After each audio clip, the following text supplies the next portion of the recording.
নমস্কার বন্ধুরা, mummy cook ব্লগে সবাইকে স্বাগত জানিয়ে শুরু করছি আজকে একটা নতুন রেসিপি। দেখো, মূলোর শাক নিয়ে চলে এসেছি। আজকে তোমাদের একদম নতুনভাবে মূলোর শাক রান্না করে দেখাবো। যে মূলোর শাক খেতে ভালোবাসে না সেও চেয়ে খাবে, এতটাই টেস্টি হয় খেতে। এখানে আমি 500 গ্রাম মূলোর শাক নিয়েছি, আর মূলোর শাকটা আমি ভালো করে ধুয়ে নিয়েছি কাটার আগে। মূলোর শাকটা কেটে নেব।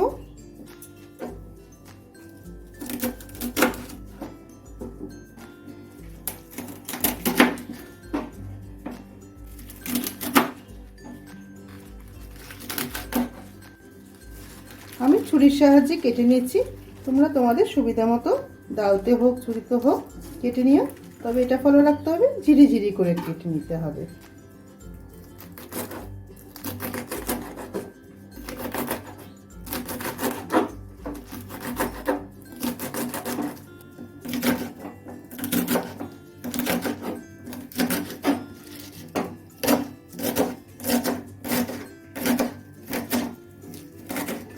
পুরো শাকটা ভালো করে কুচিয়ে কেটে নিলাম।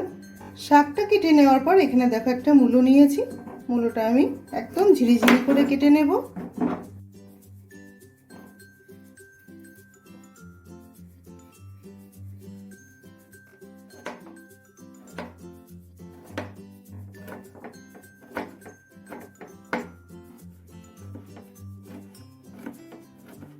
একটা মূলো একদম কুচি করে কেটে নিয়েছি। একটা কড়াই বসিয়ে দিলাম, কড়াইতে দিয়ে দেবো পরিমাণ মতন সর্ষের তেল।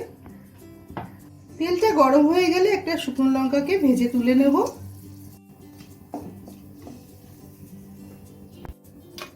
ফোড়নের জন্য দিয়ে দেবো অল্প করে কালো জিরে।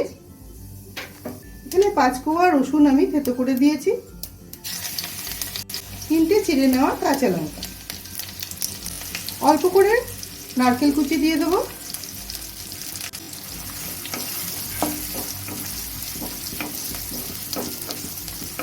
রসুনের কাঁচা গন্ধটা চলে যাওয়া অবধি একটু ভাজা করে নেব। একটু নাড়াচাড়া করে যেই মূলোটা আমি কুচিয়ে কেটে রেখেছিলাম সেই মূলোটা দিয়ে দেবো। তোমরা হয়তো ভাবছো বন্ধুরা, শাকের মধ্যে আবার মূলো কেমন লাগবে খেতে। খুবই সুন্দর হয় খেতে, একবার হলেও বাড়িতে ট্রাই করে দেখো, দারুণ লাগে খেতে।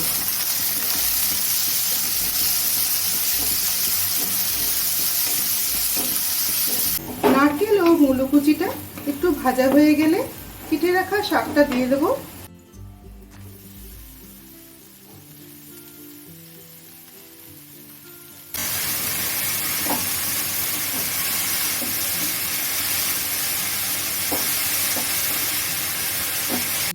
মূলোর শাকের মধ্যে আমি নারকেলের ফ্লেভারটা, নারকেলটা আমার খুব ভালো লাগে, তাই আমি ব্যবহার করেছি।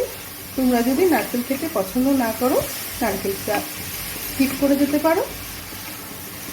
শাকটা যখন অনেকটা মজে যাবে তখন দিয়ে দেবো এর মধ্যে হলুদ গুঁড়ো ও স্বাদ মতো নুন।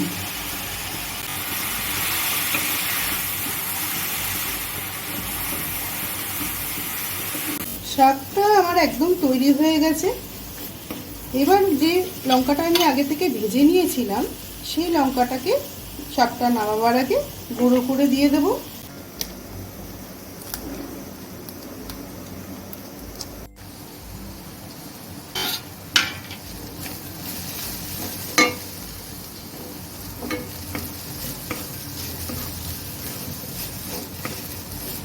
তৈরি হয়ে গেল নতুনভাবে নতুন স্বাদের মূলোর শাক।